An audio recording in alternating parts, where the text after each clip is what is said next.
hoy aquí lo que nos compete es desde el marco del respeto, del conocimiento y sobre todo con el afán, digo yo, chicos, de salir cada vez más de la ignorancia, porque sabios no nacimos ni seremos, pero sí podemos adquirir conocimiento que sume a nuestra vida.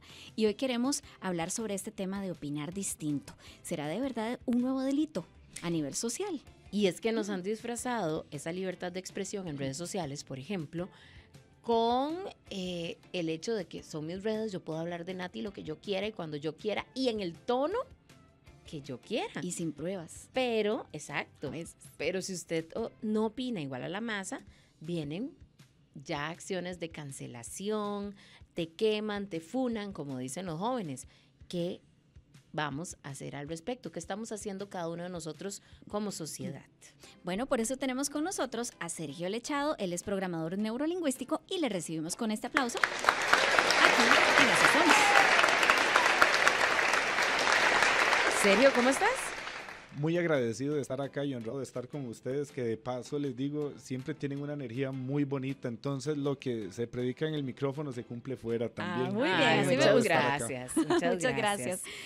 Empezamos, Nati. Ajá. Bueno, ¿qué significa hoy en día ejercer la libertad de expresión? Sergio, cuando pareciera que opinar diferente es como un delito, como que uno dice, está solo, está sola, en la payasada, así en el buen tico. ¿Qué significa hoy día? Un suicidio social. Hijo Yo lo catalogo de esta manera porque es de valientes disentir a la opinión popular. Uh-huh. ¿Por qué? Porque en el comportamiento humano, cuando lo abordamos, nos damos cuenta que el inconsciente colectivo social del área donde nos está tocando vivir a nosotros, pongamos Latinoamérica, vamos a decirlo con palabras bonitas, carece mucho de información objetiva. Y avanzamos a lo subjetivo de una vez, al instinto natural del ser humano de defensa, al instinto de pertenecer. Y con el instinto de pertenecer lo entienden muy bien los creadores de las redes sociales y crean algoritmos, haciéndonos creer que lo que nosotros opinamos es lo correcto. ¿Por qué? Porque el algoritmo se programa para que todo lo que nos salga vaya acorde a lo que nosotros buscamos. Y creemos de manera errónea que estamos en lo correcto, pero resulta que el inconsciente colectivo, al desconocer tanto de muchos temas, busca esa satisfacción de un circo romano con lo que tengo al alcance. Y la dopamina en el cerebro humano funciona de muchas maneras, desde intenciones bonitas como desde lo que el cerebro interpreta bonito para el ser humano, que tal vez a nivel macro no se ve también. Por ejemplo, ¿a qué me refiero con esto?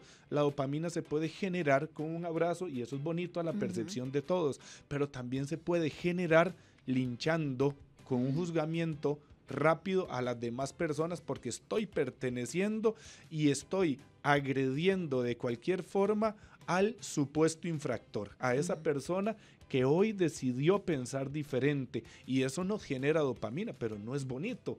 ¿Por qué? Porque el cerebro busca esa recompensa de pertenecer. Y si alguien acá, sería interesantísimo que se haga un estudio macro de estudiar perfil por perfil de quiénes son estas personas que disfrutan de este placer, nos vamos a dar cuenta de que pueden ser perfiles de personas con autoestima muy baja, porque la autoestima baja no solo se representa con que no me considero capaz, con que no tengo una aceptación personal, sino también desde la parte de que me considero capaz de emitir criterios sin fundamento porque ocupo esa aceptación social. Y ahí encontramos una ventanita también de tener una autoestima baja que quizá ni siquiera somos conscientes que la tenemos o padecemos. Entonces, hoy, como este programa es tan bonito y de construir, la idea es brindar el mensaje de cómo convivir en este mundo paralelo, al final de cuentas, que son las redes sociales como tal. Hablemos un poco de la cultura de la cancelación en redes sociales, para las personas que no están familiarizadas con este término. ¿Qué es la cultura de la cancelación? O esas palabras que nosotros hablamos de quemar o funar a una persona, y por qué pueden impactar tanto la vida personal, familiar o inclusive laboral de alguien. Porque el tema también se encierra a que si vivimos en una mampara de libertad de expresión. ¿Por qué? Porque hoy con las redes sociales tenemos que dividir la libertad de expresión en dos vías, en la legal y en la moral. En la legal, la libertad de expresión en Costa Rica aún se mantiene, pero en lo moral está totalmente, si lo llevamos a un término médico, en una disbiosis, que es en una ruptura, que es cuando la parte organizacional no tiene un líder, no tiene referentes, y todos hacen como un estado anárquico a nivel de opiniones, donde todos queremos opinar de todo sin un fundamento, con el fin de satisfacer nuestras creencias y nuestro ego distorsionado. Lo populista que llaman, por ejemplo, en materia política. Vamos a la parte social, Nati. Vamos a ver, cuando vamos a la parte legal, hay jueces de la República que con un trayecto de un caso te van a decir si sos culpable o no. Pero si vamos a la parte social, estamos cargados de jueces con teclado. Cualquiera puede ser juez, cualquiera puede opinar y cualquiera puede condenar. Entonces, en este tema de las famosas cancelaciones, que viene siendo tendencia aproximadamente del 2017 para acá, se han ocasionado grandes daños a personas con una historia mal contada. Bueno, pero por ejemplo también la parte legal a veces se ha encargado de poner de nuevo a esas personas en el puesto en el que estaban. Por ejemplo, el caso tan sonado de Johnny Depp y su ex esposa, ¿verdad? En donde al principio este caso empieza con una cultura de cancelación hacia Johnny Depp, que se dice que, bueno, que ejercía abusos, etcétera, etcétera, y después cuando ya entran a lo legal se dan cuenta que era una relación que, bueno, en donde ella también tenía sus situaciones, inclusive la condenan a pagar todo un tema de daños a Johnny Depp, que perdió, por ejemplo, la participación en sagas como Piratas del Caribe por esa cultura de cancelación. Y las noches de sueño que se le quitaron, claro, eso no se devuelve. No, y por eso creo que forma parte crucial de esta conversación que tenemos hoy, hablar del papel de la ignorancia y también el papel del poder, ¿verdad? El poder lo puedo tener yo con el teclado, como decías vos, jueces con teclados, lo dijiste, me gustó eso. O lo puede tener quien verdaderamente está en una posición de poder y puede hacer, valga la redundancia, cosas que te perjudiquen directamente y de las cuales después ya no hay marcha atrás a nivel emocional y daños y perjuicios, como ya en el ámbito legal se podría decir. Usted opina distinto en redes, ese es un delito, el nuevo delito social. ¿Qué tan cierto es esto, Nati? Hoy estamos conversando de este tema. Así es, con Sergio Lechado, programador neurolingüístico. ¿En qué quedamos, chicos? En el papel del poder y el papel de la ignorancia. Ojo, a veces es que nos montamos en esa ola de que todos opinamos sin conocer, una conducta muy típica del chisme, ¿verdad? Puede ser que vos lo decías, nos genera placer, aun cuando sea en posible perjuicio de otras personas, pero a veces también simplemente es que desconocemos en lo absoluto las consecuencias hasta legales de poder externar una opinión sin tener conocimiento de lo que está pasando. Y las hemos hablado acá en Así Somos, ¿verdad? En redes, las consecuencias legales, porque las personas creen que emitir un criterio ofendiendo no tiene consecuencias legales. Sí, sí lo tiene. ¿Serio? Totalmente. Y les comentaba ahora también de que todo en este tema de la famosa cancelación también refleja esa necesidad de un victimismo ajeno. ¿Por qué? Porque como es un sistema de adicción, el tema es que buscamos formas con que saciar y generar esa adicción. Entonces, buscamos con cuál problema o con cuál causa nos vamos a quejar hoy. Vamos a buscar con qué quejarnos hoy porque es lo que me da a mí esa recompensa. ¿Con quién peleo? ¿Con a quién ver, quiero busco? pelear. quieren hoy? Entonces sale el tema y no nos importa, es que lo más grave no es disentir, es cómo disentimos, porque también tenemos toda la libertad de disentir, es aprender cómo, porque lo más grave es que a veces no nos afecta tanto el mensaje, sino quién lo dice. Cierto. Y si esa persona que lo dijo ha estado en boga por otras conductas que no son las centrales del mensaje, van a aprovechar cualquier coyuntura de oportunismo para aniquilarlo. Y definitivamente sí se convierte en un circo romano, porque no hemos hablado de las personas que le hacen segunda. Inclusive es toda una broma que dice, yo vengo a ver los comentarios. Ayer veía uno que decía, la gente se estaba peleando, ¿verdad? En una publicación y decía, todos los que venimos a ver los comentarios, agrúpense para un selfie. Decía. O sea, es que realmente la gente lo espera. Y lo disfruta. Y lo alimenta también. Totalmente. Entonces, ¿y cuánto dura aquí? Ustedes saben cuánto dura un escándalo acá en Costa Rica, que hay una media. ¿Cuánto? 3 días. 3 días. Sí, en el campo decimos no hay muerto que dure 3 días. Algo así. Ajá, como las visitas de 3 días también. Pues que sí, ya, o el muerto a los 3 días huele. Huele, Eso exactamente. decía también. Exactamente. Entonces, igual los escándalos mediáticos, más que afectación moral, porque se opina desde como si me estuviese dañando a mí moralmente. Y tenemos que entender, Nati Rose, que el ser humano es diverso en gustos, formas y todo. Vemos altos, bajos, gruesos, delgados, chinos, blancos, negritos, todo. De todo hay. Y eso lo tenemos que pasar también a la parte de la opinión. Hay personas que opinan de esta manera, hay personas que opinan de otra, y no por eso tenemos que hacer un circo mediático, un circo romano, para desmoralizar o para atacar o dañar a esta persona, porque se nos ocurrió en el momento y creemos que somos dueños de una verdad. ¿Y en qué momento? Porque es una delgada línea entre defender nuestras convicciones y caer en esta cultura de la cancelación. ¿Cuál es la diferencia y en qué momento se marca eso? Porque tampoco estamos promoviendo que las personas no se levanten ante las injusticias, no se levanten ante lo que no está bien en la sociedad. Totalmente. Ahí venimos con el concepto que conversamos. Se llama, aún más, y usted que nos escucha, póngale atención, porque es una palabra muy bonita. Se llama agonismo.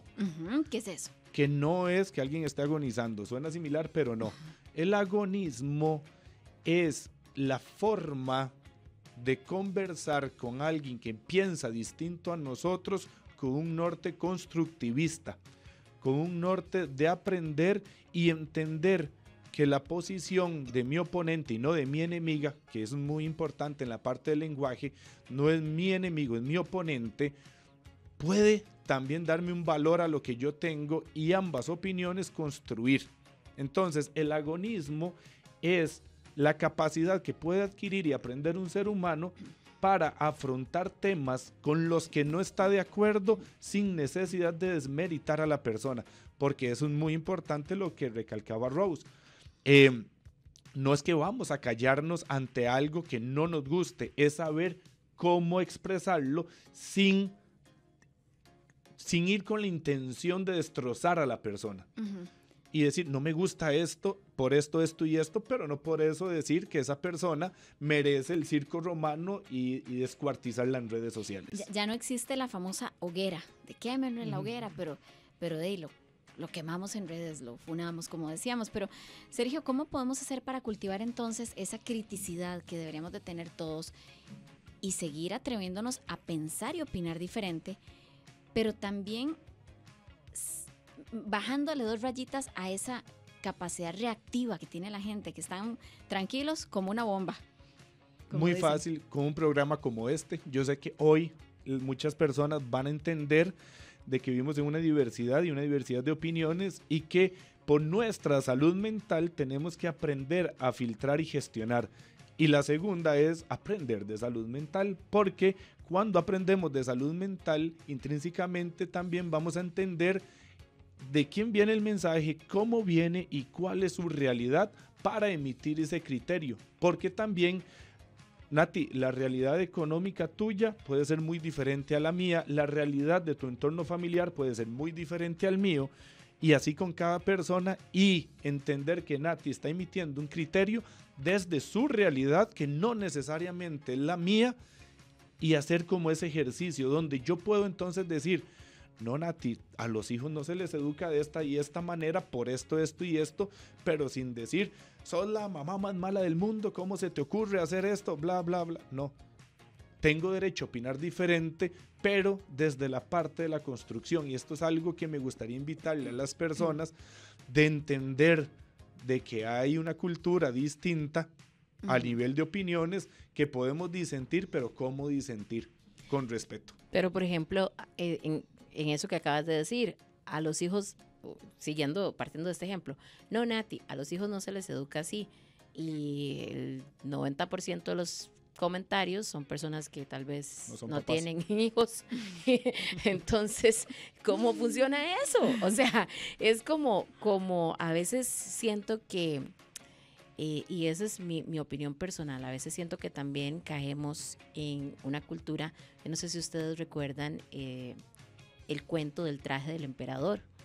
Yo siempre cuento este relato de, voy a decirlo en mis palabras, básicamente era un emperador que era súper egocéntrico, y lo que él decía era lo que era, y en algún momento eso lo utilizaron en contra de él, justamente para venderle las mejores telas, ¿verdad?, que venían de tierras lejanas, etcétera, etcétera, y fue víctima de una estafa en donde lo que le vendieron fue aire, literalmente. Entonces, él cayó en esa estafa y mandó a hacer un gran desfile para mostrar esos trajes. Cuando le dice a sus mejores sastres, es que esta es la tela que tengo y, o sea, necesito que ustedes me hagan los mejores trajes, los sastres se quedan viendo y ven que no hay nada, o sea, que lo están engañando, pero nadie le dice nada. Y siguió la ola tan grande que mandan a hacer un gran desfile para el emperador, y todo el mundo decía, pero el emperador anda desnudo, pero no lo externaban. Entonces solo un niño, con la inocencia de niño, dijo, ¿cuál traje? Si el emperador anda desnudo.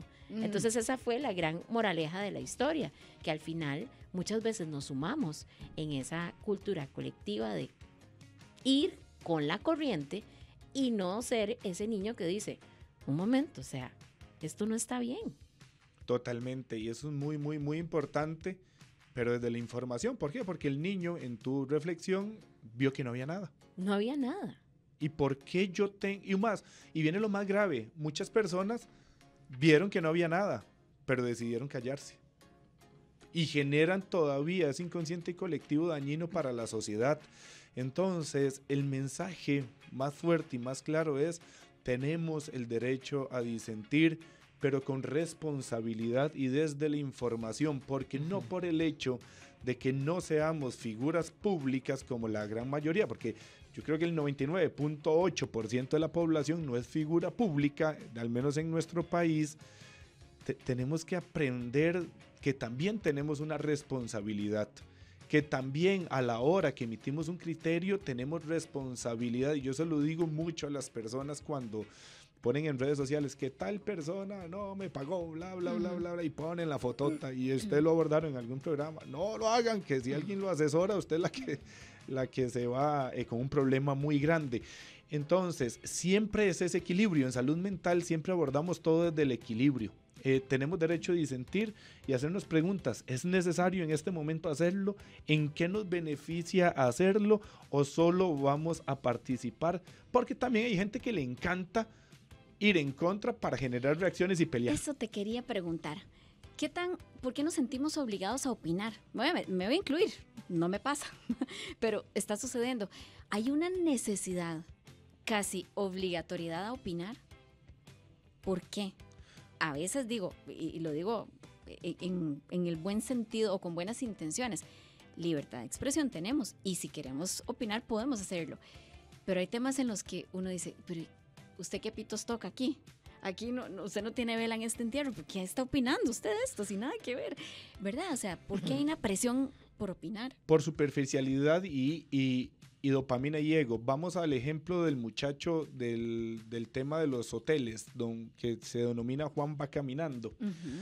Vamos a ver, yo no soy abogado, y yo no conozco el tema. ¿Qué es lo que conozco a la parte superficial?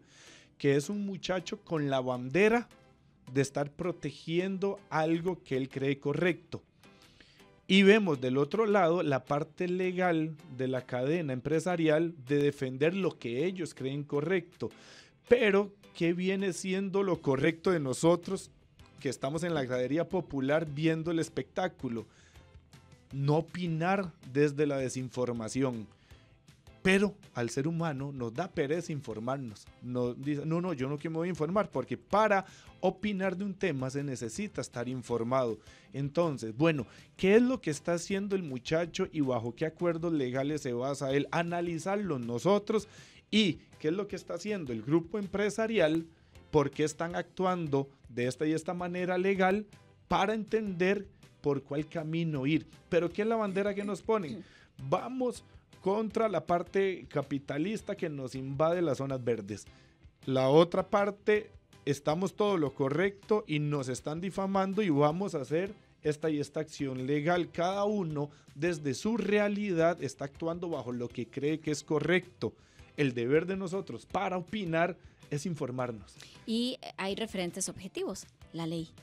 La que ley. ahí conforme camine se irá esclareciendo en el ejemplo que vos pones. Sí, y queríamos preguntarte también qué herramientas nos da la programación lingüística para también poder nosotros cultivar una mente más crítica, menos reactiva, que eso que vos acabas de decir, el poder decir, quiero informarme, no solo consumir y consumir lo que se me está planteando en redes sociales.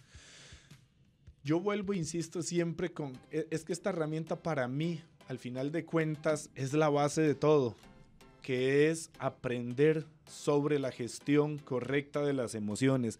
En el momento que el ser humano hace una interiorización, entiende cómo funcionamos y aprendemos a gestionar nuestras emociones, esos impulsos, porque son impulsos que nos activan un botoncito en el cerebro, que si nos ponemos más técnicos desde la amígdala y el hipocampo, es como que usted aprieta un botoncito, se segregó el neurotransmisor y nos generó placer, nos generó pertenencia. Cuando entendemos cómo gestionar esto, vamos a ir regulando poco a poco. Aún más, les voy a poner un ejemplo social general fuera de redes sociales. ¿Qué dicen muchos? Mis papás me crearon con golpes. Digamos, muchos en las generaciones de mis papás, por ejemplo, es que papá, o sea, nuestros abuelos, nos criaron con fajazos, con golpes, con agresiones. Pero era la forma que ellos en ese momento creían correcta para crear al hijo. Y aunque parezca algo distorsionado, la mayoría de las veces podía ser desde el amor. Pero había una desinformación en cuanto a la parte de la crianza. Pero ¿qué dicen hoy los mismos? Ay, vea lo que lindo de abuelo, que no lo regañe, que no les pegue, que a mí me dice que no les grite. Como abuelo, un amor. Pero cuando fue papá, ¿qué fue lo que pasó? Que bioquímicamente, conforme la edad se va sumando, los niveles hormonales se van regulando. La testosterona de un hombre de 20 años no es la misma de uno de 60. Entonces, la misma percepción de la misma acción con la bioquímica interna cambiada nos da una acción totalmente distinta. Y además evoluciona, ¿verdad? La sociedad cambia mucho, cosas que vemos. De hecho, podríamos citar ejemplos, ya por tiempo no lo vamos a hacer, pero cosas que eran socialmente aceptables hace 10 años, hoy día no lo son. Y creo que parte de eso es el acceso a la información que tenemos. Pero para concluir, Sergio. ¿Qué le está pasando a doña Florinda Mesa? ¿Va lo que es el tema? Bueno. Un ejemplo, sí, que está siendo muy popular, sí.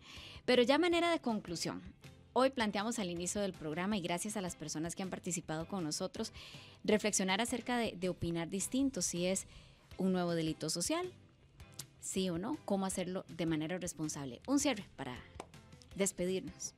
Me encontré una frase que se las voy a compartir precisamente para este cierre y es la siguiente: mi desacuerdo contigo no niega tu dignidad, la pone a prueba con la mía. Entonces, es aprender y entender de que no somos dueños de la realidad absoluta, de que nuestro ego o egocentrismo no nos debe gobernar y entender que vivimos en un mundo de opiniones diversas y un ejercicio muy sano. Si no le gustó lo que leyó, siga para abajo, que opciones hay de todo para leer y aprender, pero aprendamos a gestionar nuestro ego, nuestras emociones, y ojalá que hoy el agonismo quede en la cabecita de ustedes para que lo investiguen, lo profundicen y lo utilicemos como una herramienta súper importante en nuestros espacios profesionales y sociales. Él es Sergio Lechado, quien es programador neurolingüístico. ¿Dónde te podemos contactar? 7266-1098. Mi especialidad es comportamiento humano y me enfoco mucho en la ansiedad, aunque también todos estos temas nos gusta abarcarlos, pero si usted también está con estos temas, 7266-1098. Perfecto, muchísimas gracias, Sergio. Estás a solo un clic de distancia. Suscríbete a nuestro canal para más contenidos.